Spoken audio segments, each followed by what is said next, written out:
একটা দরজা যেটা খোলার সাহস আজও কেউ করেনি। কেরালার শ্রী পদ্মনাভস্বামী মন্দির, ভারতের সবচেয়ে রহস্যময় মন্দির।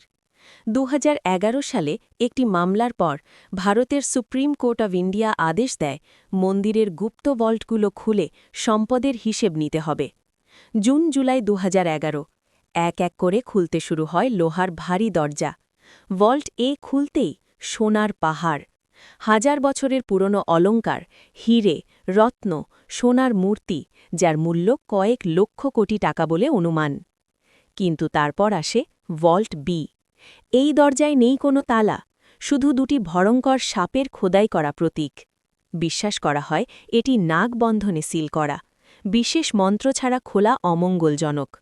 ধর্মীয় আপত্তি, আইনি জটিলতা সব মিলিয়ে ভল্ট বি আজও বন্ধ।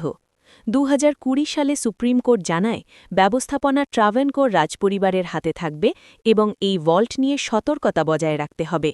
তাই আজও প্রশ্নটা অন্ধকারেই রয়ে গেছে। শেষ দরজার ওপারে ঠিক কী লুকিয়ে আছে?